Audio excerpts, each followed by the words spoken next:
Kaira recently turned 18. Her parents like to go abroad, which is why she lives alone in a big house. Only literature does not let you get bored. She has one dream, to become loved.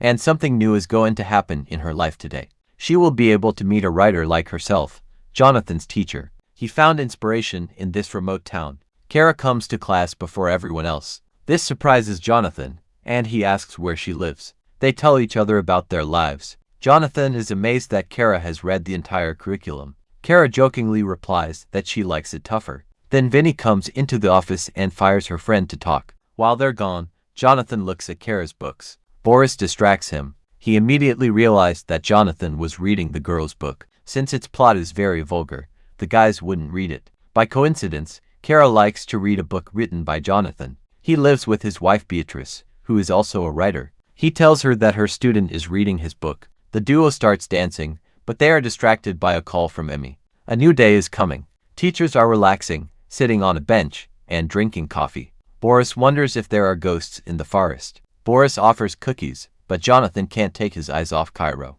A little later, Vinnie tries to attract Boris's attention. She bluntly says that she is interested in their communication. Cairo calls her crazy. After school, friends gather together. Cairo admits that it is difficult for her to find a topic for a future book. Vinnie suggests reliving a moment that will help in writing the topic. For example, intrigues with teachers. The problem is that none of them had a serious relationship. Vinnie wants her first date to be with Boris. Kaira should also understand that Mr. Jonathan looks at her in a special way, but Cairo denies everything. She spends the rest of the day reading Jonathan's book, and during lessons, they can't take their eyes off each other. Jonathan asks her to visit him after class, and Kaira has the same desire in her head, to get all his attention. A little later, Jonathan decides to dance a little, but he is distracted by Kaira. She promises not to reveal his hobbies to anyone. Jonathan suggests going to a poetry club, in case something surprises her. He read her latest work,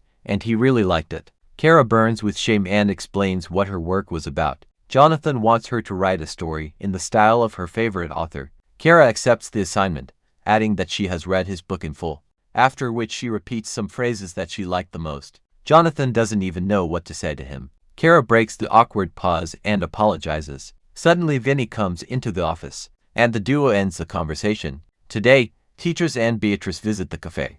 Vinnie also works there. Boris is making fun of the girl, and Beatrice is wondering how beautiful the girl who read his book is. He replies that she is very smart and unique. Beatrice decides to declare that Jonathan is not a writer. He chose to work as a teacher. He didn't write another book after that day. Tomorrow, Cairo is attending a writing club. She feels that this day will be very significant for her. Jonathan is glad to see her. A guy comes on stage and reads his work. Jonathan listens to him attentively, but Carol looks exclusively at Jonathan. Tomorrow she brings coffee to the teachers. Boris shares his cookies. Kaira doesn't understand why Boris makes such delicious cookies, but she doesn't tell anyone about it. He could sell it. Vinnie will be able to make a logo.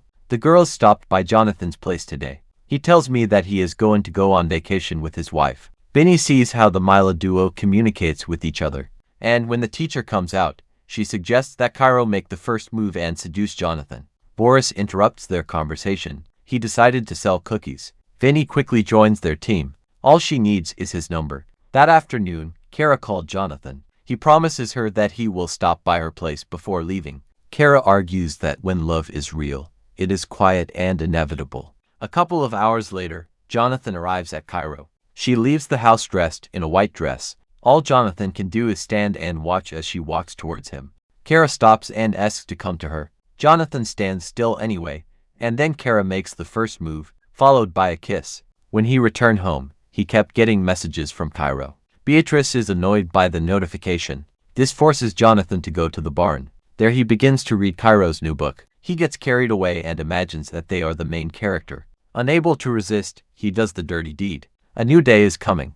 Kaira notices Jonathan's strange behavior. She asks what happened to him. Jonathan replies that she needs to choose a new author. She claims that he asked her to write a book about a topic she knows. Jonathan asks if she really knows this. Kaira replies that it's them. Seeing how he is swept away, Kaira calls it about to similar people who reject social restrictions. Jonathan still thinks this book is too mature.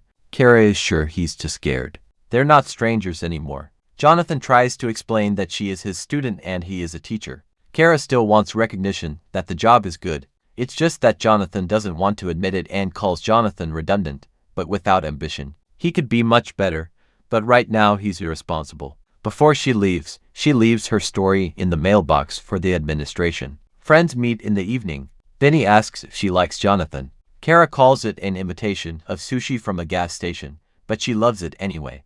At this time, Beatrice finds out what his student wrote, but he does not admit who the story was written about. Beatrice manages to persuade her to talk about the work. Kaira suggests that Vinnie write to Boris. That's what she does. He came to visit Jonathan's family.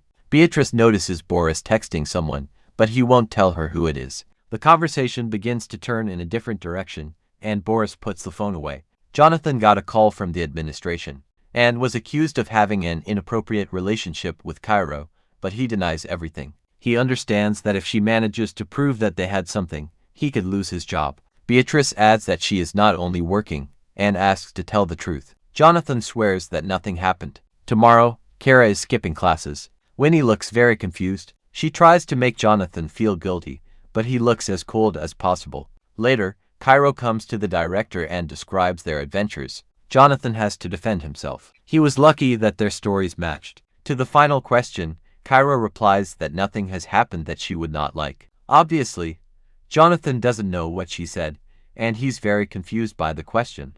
At recess, Boris realizes that Jonathan has fallen in love with Cairo. He's unlucky that he can't see the line that can't be crossed. That's why he got into this mess. Upon returning home, Beatrice asks her questions. Beatrice doesn't believe his lies. Jonathan couldn't deny that a spark had passed between them and Kaira. That was the last straw. Beatrice is going to file for divorce. Vinnie comes to Cairo and asks her not to harm Jonathan. It will ruin his life, just to get revenge for him rejecting her. Vinnie will stand up for Jonathan and tell him that Kaira is lying. She quickly replies that Vinnie won't be able to do it. She has dirt on her and Boris. When Kaira finishes writing a book about her and Jonathan, the movie ends.